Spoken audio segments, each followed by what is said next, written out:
네, 아둘람을 피난처로 택해서 살아가고 있던 다윗에게 다윗의 부모와 형제들이 찾아오죠.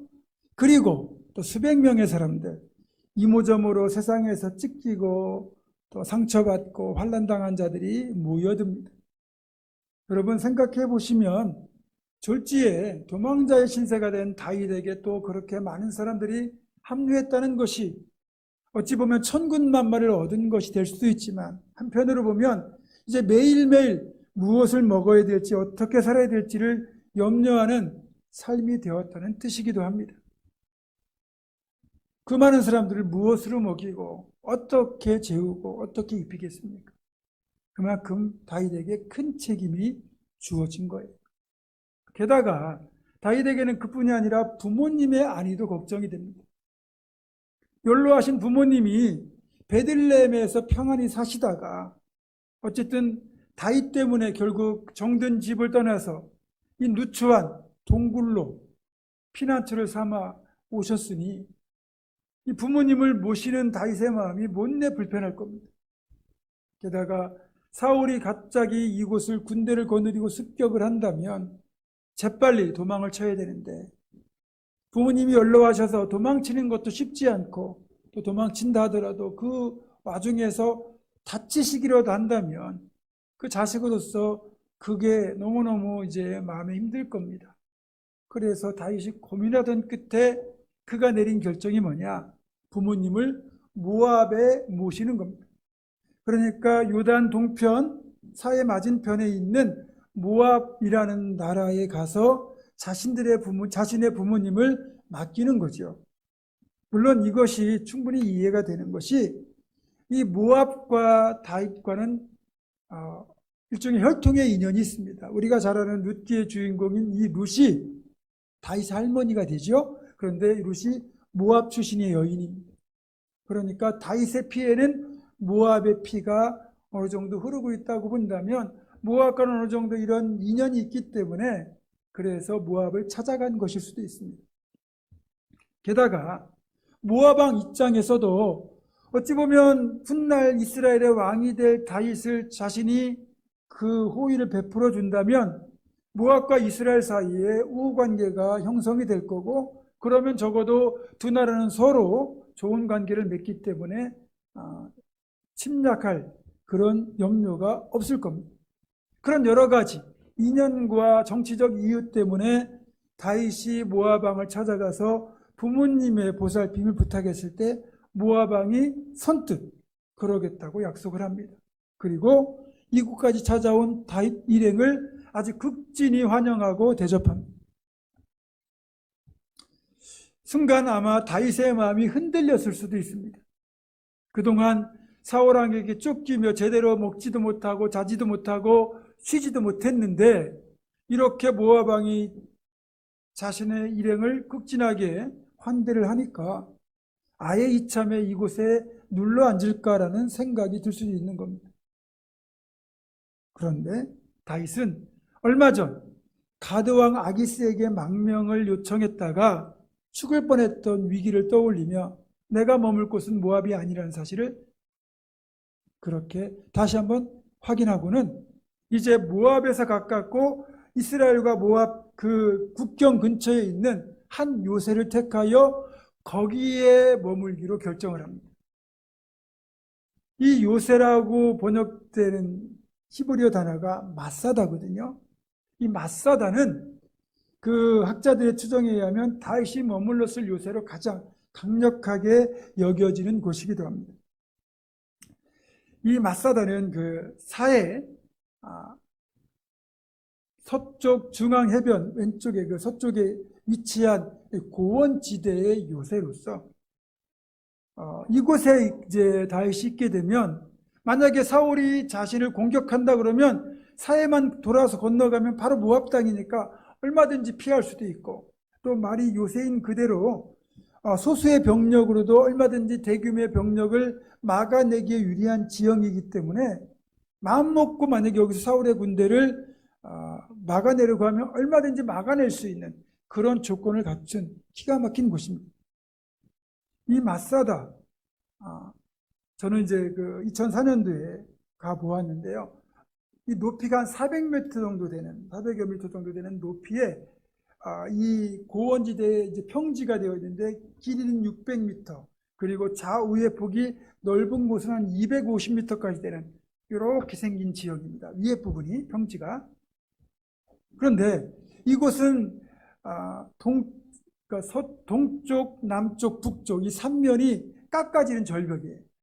거의 한 7, 80도 정도 그렇게 되는 굉장히 높은 지대이기 때문에 그쪽에서는 접근할 방법이 전혀 없고, 서쪽으로 난 비탈길, 아주 좁은 오솔길 같은 비탈길이 하나 있는데 이곳을 통해서만 접근할 수 있는 곳입니다. 그러니까 맘먹고 서쪽만 방비하면 대규모의 군대라도 접근할 수가 없으니까 얼마든지 방비하기에 좋은 곳이. 여러분 직접 나중에 방문해 보시면 그 사실을 실감할 수가 있는데요.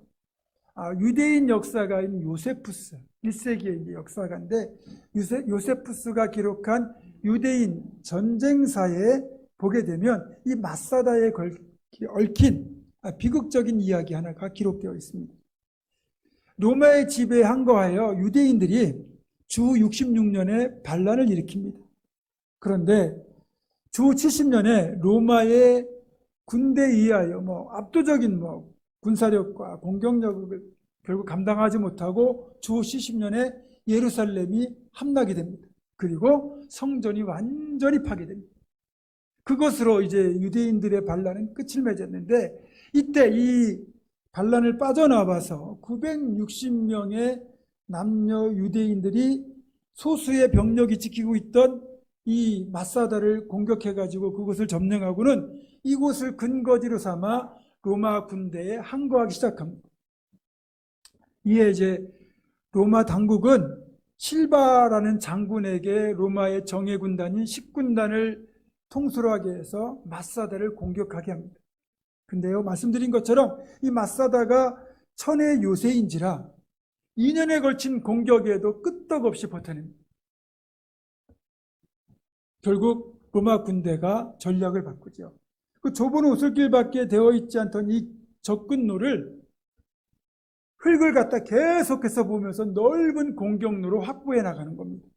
6개월에 걸쳐 가지고 흙을 갖다 부으면서 그렇게 이제 그 경사로를 확장하게 되는데, 또 이게 유대인 포로들을 이 경사로를 확장하는데 투입을 하다 보니 마사다를 지키고 있던 유대인들 입장에서는 동족에게 화를 쏠 수는 없는 거예요. 결국 6개월의 시간이 흐르고 드디어 이제 경사로가 다 완성이 되고 내일 아침이면 이 로마 군대의 대대적인 공격이 예상되던 그날 밤, 이 마사다의 지도자였던 엘리에셀 벤 야이르라고 하는 그 지도자가 모든 남자들을 중앙광장에 모아놓고 다음과 같은 요지의 연설을 합니다. 내일 아침이면 우리는 함락될 것입니다. 로마군에 잡혀서 온갖 수모를 겪느니 차라리 오늘 밤에 우리가 스스로 자유롭게 영광의 죽음을 선택합시다. 모두가 이 연설에 감동하여 동의하였고, 남자들이 집으로 돌아가서 아내와 아이들을 칼로 죽이고 다시 중앙광장에 모입니다. 그리고는 그 중에 10명을 뽑아서 10명이 나머지 사람들을 죽입니다. 그리고 10명 중에 1명을 제비 뽑아서 그 1명이 나머지 9명을 칼로 죽이고 마지막 자기도 자결을 하게 됩니다. 다음날 아침 로마 군대는 3년에 걸친 공격에도 끄떡없던, 어찌 보면 자기들에게 수모를 안겼던 유대인들에게 보복할 절호의 기회라고 생각하고 마사다로 올라갔는데 그 앞에는 969의 시체가 덩그러니 놓여 있었다고 합니다.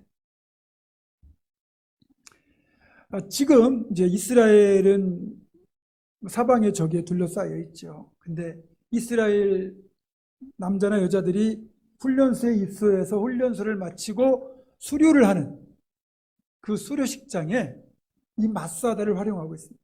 그러니까 훈련을 마친 모든 군인들이 이 마사다 정상에 올라서 이렇게 외세에 의하여 정복되는 이런 비극을 다시는 겪지 말자라는 의미로 마지막 구호가 Never Again, 그걸 외치면서 이스라엘을 지키자는 굳은 결의를 다진다고 하죠. 이 말씀을 드린 이유가 뭐냐? 그렇게 최강의 군사력과 공격력을 지녔던 로마의 정예 부대조차도 3년 가까이 함락시키지 못했던 이 마사다라는 요새를 다윗이 근거지로 삼아서 지내려고 하니까 하나님께서 선지자 갓을 통해 가지고 여기 머물지 말고 유다 땅으로 들어가라고 말씀하시는 거예요. 왜 이렇게 안전한 요새가 있는데 왜 유다 땅으로 들어가라고 하셨을까요? 첫 번째 이유는 다윗은 이스라엘 왕이 될 사람입니다. 그 나라의 왕이 될 사람이면 그 나라의 영토 안에 머물면서 그 나라를 지키는 역할을 해야지, 자기 살겠다고 그 나라를 떠나서 가드로 가거나 모압으로 가거나 아니면 그렇게 국경지대인 요새에 머물면서 안전을 도모하면 안 된다는 하나님의 메시지가 여기에 들어있는 겁니다. 죽으나 사나 이스라엘 땅에 다윗은 머물러야 진정한 왕의 자격을 갖추는 겁니다.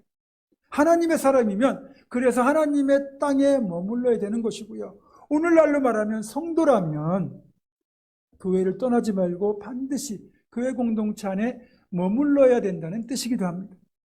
물론 유다 땅으로 들어간다는 건 그만큼 위험을 감수해야 되는 일이에요. 어떤 일이 벌어질지 모르고 어떤 아픔을 겪을지 몰라요. 그럼에도 불구하고 유다 땅에 머물러야 되는 것처럼 성도는 교회에서 이렇게 공동체로 서로 살아가다 보니 본의 아니게 뜻하지 않게 상처를 주기도 하고 받기도 하고 마음 아픈 일을 겪기도 합니다.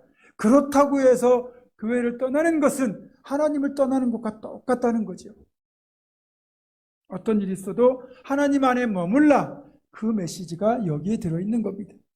두 번째는 유다 땅으로 들어가라는 그 말씀의 의미는 인본주의가 아니라 신본주의로 살아가라는 메시지예요. 사람의 방법이 아니라 하나님을 택하고 살아가라는 메시지라는 거죠. 마사다라는 이 요새가 주는 지형적인 안전함은 인본주의를 뜻해요. 위험하더라도 유다 땅으로 들어가는 건 하나님을 피난처로 삼는 신본주의를 뜻합니다. 여러분, 인본주의는요, 성공하는 것 같지만 끝내는 실패할 수밖에 없고요. 신본주의는 우리가 볼 때는 아닌 것 같은데 결국 그게 승리하고 성공하는 길이에요. 아무리 최강의 요새라고 하던 이 마사다도 결국은 정복됐잖아요. 그리고 그 위험한 유다 땅에 머물지만 다시 죽었습니까? 아닙니다. 무사히 그 10년의 도피 생활을 잘 감당하고 끝내는 이스라엘의 왕이 되잖아요. 결국 이 말은 세상을 의지하는, 세상의 방법을 의지하는 인본주의 대신에 오직 하나님만을 피난처로 삼고 그분을 의지하는 신본주의로 살아가라, 이 메시지인 겁니다. 세 번째 이유는 기도하라는 뜻이에요. 여러분, 평안하면 기도를 안 하는 것이 우리의 본성이에요. 요새에 있으면 안전하거든요. 안전이 보장되면 더 이상 하나님 나를 지켜달라고 기도할 이유가 없어요. 그런데 유다 땅에 들어가면 언제 사울의 공격이 찾아올지 모릅니다. 언제 어려움을 겪을지 모릅니다. 그러니까 기도할 수밖에 없어요. 그리고 기도가 깊어지면 깊어질수록 그만큼 하나님과의 관계도 깊어지게 됩니다. 결국 유다 땅으로 들어가는 것은 다윗으로 하여금 그 신앙을 더욱더 성숙하게 만들어주는 영적인 축복을 주는 땅이라는 거죠. 결론적으로 말씀드리면 가드로 가는 것, 모압으로 가는 것, 요새에 머무는 건 세상에서 안전을 찾고 성공을 찾는 인본주의입니다. 반면에 위험하더라도 유다 땅에 들어가는 것은 하나님만을 의지하고 그분을 피난처로 삼는 신본주의예요. 최종적인 결과를 놓고 다시 말씀드리면 인본주의는 성공하는 것 같으나 망하는 길이고 신본주의는 어려움을 겪는 것 같으나 성공하는 길이라는 사실입니다. 우리도 세상이 주는 안전함을 추구하거나 세상의 방법에 기대는 인본주의 대신에 하나님 안에 머물면서 하나님을 신뢰하면서 하나님이 주시는 안전함을 추구하는 신본주의로 살아가야 됩니다.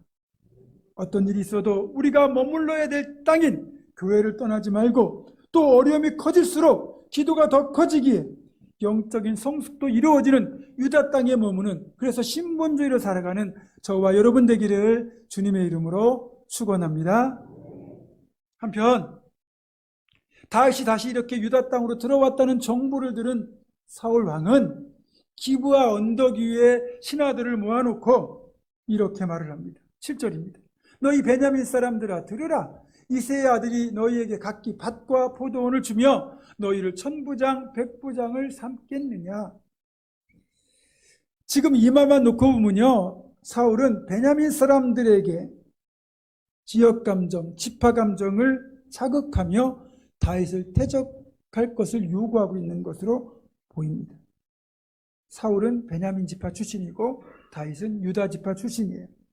여러분, 비록 지파는 다르고 사는 지역은 달라도 이스라엘은 모두가 아브라함의 한 후손, 야곱의 자손들입니다. 그러니까 한 핏줄이란 얘기죠. 그런데 사울은 지금 자신의 왕권을 유지하기 위하여 그렇게 지역감정, 지파감정을 교묘하게 악용하고 있는 겁니다. 이런 사람은요, 지도자 자격이 없는 거예요. 적어도 한 왕국의 통치자, 지도자라면 이런 지역적인 감정을 조장하는 대신에 오히려 그것들을 싸매고 봉합해서 화합시켜야 될 책임이 있는 거예요. 하지만 사울은 자신의 정치적 입지를 위해서, 이기적인 이익을 위해서 오히려 지역 감정을 조장하고 있습니다. 이건 전형적인 인본주의의 모습이기도 합니다. 그리고 이런 일들이 쌓이고 쌓여 결국 이스라엘 왕국은 솔로몬이 죽은 뒤에 남왕국과 북왕국으로 분열되는 뼈아픈 역사로 이어지고 맙니다. 지역 감정이 나라를 끝내는 둘로 갈라버리고 만 거예요. 우리도 크게 다르진 않은 것 같습니다. 남과 북으로 갈려가지고 70년 넘게 그렇게 서로를 증오하며 살아온 것도 너무너무 가슴 아픈 일인데, 동과 서로 갈리고 강남과 강북으로 갈리고 가진 자와 가지지 못한 자로 갈리고 종교가 다르다는 이유로 갈리고 이런저런 이유로 분열되고 그렇게 자꾸만 찢어지는 그런 우리의 모습, 그리고 그것을 자신의 정치적 목적을 위하여 이용하고 있는 정치인들이나 사람들, 그런 모습에 또 휘둘리고 있는 우리들까지 너무나 가슴이 아픕니다. 적어도 신앙인들만큼은 이걸 뛰어넘어야 되는데, 부끄럽게도 어떤 교회는 목사님을 호남 출신으로 모시느냐 영남 출신으로 모시느냐에 따라 가지고 성도들의 의견이 갈라지고 교회가 갈등을 겪는 일도 있었다고 합니다. 여러분, 부끄러운 모습이죠. 우리는 이런 지역감정, 지파감정, 이런 망국적인 병을 뛰어넘어서 정말로 하나님 안에서 이 나라가 하나가 될 수 있도록 새롭게 선출된 대통령과 정치인들이 그런 것들을 뛰어넘어 국민들을 하나로 잘 화합하여 이끌어갈 수 있도록 우리는 기도해야 됩니다. 아무쪼록 우리가 그런 선한 역사를 위하여 마중물이 되는 그런 여러분 되시기를 주님의 이름으로 부탁합니다. 혹시 여러분들이 이제 기회가 되셔서 이집트를 여행할 일이 생기게 되면 이집트에 있는 박물관이나 유적지에 가서 이집트의 왕, 최고 통치자였던 파라오의 모습을 보시면서 그 손에 들린 것이 무엇인지를 한번 잘 보십시오. 또 여러분이 인터넷 통해서 한번 살펴보셔도 되는데, 파라오가 보통 이렇게 하고 있거든요. 그러면 오른손과 왼손에 두 가지 물건을 들고 있는데, 하나는 도리깨, 찾아가는 도리깨, 또 하나는 이렇게 뭘 끄집어내는 갈고리 두 개가 손에 들려 있습니다. 왜 이걸 들고 있느냐? 이 도리깨는 타작을 의미하잖아요. 그러니까 전국토의 90%가 사막인 이 불모의 땅 이집트에서 풍성한 곡물을 생산할 수 있는 이런 생명의 능력, 부활의 능력이 파라오에게 있다라는 것을 보여주기 위함이고, 이 갈고리는 고대 이집트에서 시신을 미이라로 만들 때 이 코나 항문으로 갈고리를 집어넣어 가지고 뇌나 내장을 다 꺼냈거든요. 그리고 이제 미라를 만들게 되는데, 미라를 만드는 대상은 죽음 이후에 영생으로 가는 존재만 미라로 만드는 거예요. 그러니까 파라오의 손에 갈고리가 들렸다는 것은 생명을 좌우하는, 삶과 죽음을 결정하는 그 생사여탈권이 파라오에게 있다는 것도 보여주기 위함이죠. 한마디로 말하면 신적인 능력이 왕에게 있다라는 걸 보여주기 위한 상징이라는 겁니다. 그 뒤에 패권을 차지했던 바벨론이나 페르시아의 왕들의 경우에는 이 약간 지휘봉처럼 생긴 요만한 그 금으로 된 규라고 하는 막대기를 들었습니다. 금으로 된 막대기인데 이걸 성경에 보면 규라고 번역을 해놔요. 이건 뭐냐면 여러분이 에스더서를 읽어보시면 아는데 왕이 예를 들어서 허락 없이 왕 앞에 누가 나왔을 때 이거를 그 사람에게 내밀면 그 사람은 살 수 있습니다. 하지만 왕이 이걸 내밀지 않으면 왕을 해하려는 의도라고 인정이 되어서 그 사람은 사형을 당해도 할 말이 없습니다. 그러니까 페르시아나 바벨론의 왕들의 손에 들린 이 금규는 사람들의 목숨을 좌우할 수 있는 상사 여타권을 쥐고 있는 엄청난 무기나 마찬가지입니다. 왜 이런 것들을 손에 들었겠습니까? 자신이 곧 신이요 신의 아들이라는 것. 그러니까 그렇게 자신을 위대하게 보여서 자신에게 충성하라고 하는 메시지인 겁니다. 그게 인본주의의 절정이죠. 자, 그렇다면 성경에 등장하는 하나님의 사람들은 어떤 것들을 손에 들었을까요? 먼저 모세를 한번 보시겠습니다. 모세는 하나님께서 그를 출애굽하라고 보내시는 그 여정에 그 어떤 것도 손에 들지 않고 그가 평소에 양을 치던 그 지팡이 마른 막대기 하나만 들고 갔습니다. 여러분 마른 막대기를 뭘 하겠습니까? 짐승을 쫓고 사람을 때리는 정도는 할 수 있겠지만 그것으로 어떻게 출애굽을 감당합니까? 인본주의 입장에서 보면 너무너무 허접한 물건이 지나지 않습니다. 그런데 모세가 인본주의 손에 칼이나 창을 들은 대신에 하나님께서 그 손에 들린 마른 막대기를 이걸 믿음으로 들고 나갔을 때 어떤 일이 벌어집니까? 그 막대기를 홍해를 향하여 내밀면 홍해가 갈라집니다. 다시 내미니까 홍해가 합해집니다. 반석을 향하여 내미니까 반석에서 샘물이 솟아납니다.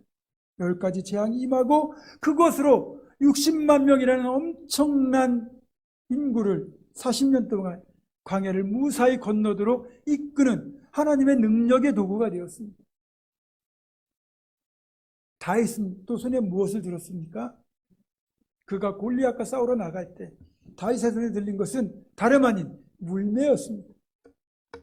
아무것도 아닌 맹수를 쫓을 때 사용하는 돌멩이를 던지는 도구인 물매. 그런데 이 물매를 다윗이 여호와의 이름으로 들고 나아갈 때 천하무적 골리앗도 그 앞에서 썩은 고목나무처럼 쓰러질 수밖에 없었습니다. 모세의 손에 들렸던 지팡이, 그 마른 막대기, 다윗의 손에 들렸던 그 물매는 다름 아닌 신본주의를 상징하는 것들입니다. 자, 그렇다면 여러분 오늘 본문에 등장하는 사울의 손에는 무엇이 들려 있는지 한번 주의 깊게 보시기 바랍니다. 무엇이 들려 있습니까? 단창입니다. 사울은 자나깨나 어딜 가든지 무엇을 하든지 그의 손에 단창을 들거나 반드시 자기 옆에 이 단창을 두었습니다.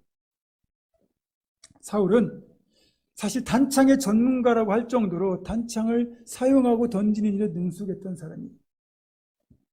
그런데 이 단창은 사울이 가지고 있는 그의 가치관, 그의 신앙관, 통치관이 무엇인지를 단적으로 보여주는 예라는 거죠. 사울의 통치관, 사울의 가치관, 사울의 신앙관은 한마디로 왕의 권력은 하나님으로부터 오는 것이 아니라 자기의 손에 들려있는 이 단창, 즉 힘과 무력에서 나온 것이라는 것을 보여주는 세상적인 통치관입니다. 여러분, 이 사람이 중심이라고 생각하는 인본주의, 그 인본주의적 가치관은 언뜻 보면 사람을 중요하게 여기는, 사람을 존중하는 그런 가치관처럼 보이기도 합니다. 그래서 멋있는 말처럼 보이기도 합니다. 그러나 그 안을 들여다보면 하나님을 자신의 삶의 인도자로, 주관자로 인정하지 않는 지극히 불신앙적인 가치관일 뿐입니다. 그래서 이 사람들의 생각은 이거예요. 내가 내 삶의 주인이다. 내가 내 앞길을 열어가는 것이다. 내 앞길에 방해가 되는 것이 있다면 내 힘으로 가차없이 무너뜨릴 것이다. 그리고 나는 반드시 내 힘으로 성공할 것이다. 이게 바로 인본주의 그 자체입니다. 반대로 신본주의는 철저히 하나님이 내 삶의 주인이심을 인정하고 그래서 하나님을 의지하며 그분이 이끄시는 대로 순종하며 살아가는 삶 그 자체입니다. 신분주의자는 여호와께서 내 걸음을 인도하시고 내 앞길에 등불이 되어주시고 그렇게 하나님을 내 삶의 주관자로 인도자로 모시고 살아갑니다. 그래서 나는 내가 할 수 있는 최선은 다하되 최종적으로 이 일을 이루시는 분은 하나님이시라는 걸 인정하고 묵묵히 순종하며 나아가는 삶을 말합니다. 사울이 단창을 들었다는 것은 그런 인본주의 대표예요. 다윗이 안전한 요새를 떠나서 유다 땅으로 들어간다는 것은 철저히 하나님만 의지하겠다는 신본주의를 보여주는 겁니다. 그래서 사울을 보면 안타까운 마음이 참 많이 들어요. 사울의 인본주의는 왕권도 자기가 만들고 또 자기가 지켜야 되는 것이라고 생각하거든요. 그래서 그 길에 걸림돌이 되는 다윗은 자신의 단창으로 없애야 된다고 생각합니다. 또 자신의 권력도 이 단창에서 나온다는 것을 보여주기 위하여 항상 이 단창을 휴대하고 있어야 됩니다. 절대로 이 단창을 놓지 않습니다. 사실 사울은 골리앗이 칼과 방패를 들고 나왔을 때, 어린 소년 다윗의 물맷돌에 여지없이 그가 무너졌을 때 자신의 인본주의를 버렸어야 됩니다. 인본주의와 신본주의가 싸울 때 인본주의는 여지없이 실패하는구나를 깨달았어야 되는데 사울은 그렇지 못했고 오히려 그날 이후로 다윗을 질투하며 더욱더 인본주의의 깊은 수렁으로 빠져들어가고 말았습니다. 끝까지 고집을 부렸고 끝까지 완악했습니다. 그것이 사울의 결정적인 실패였습니다. 성경을 읽다 보면요, 그래서 그런 걸 알 수 있습니다. 하나님을 의지하는 사람은 끝까지 하나님을 의지하려고 애를 씁니다. 그런데요, 인본주의, 즉 사람을 의지하고 세상을 의지하는 사람은 하나님의 도우심을 구하지 않고 끝까지 자기 방식을 고집하다가 결국은 실패하는 것을 보게 됩니다. 사랑하는 성도 여러분, 여러분의 손에는 지금 무엇이 들려 있습니까?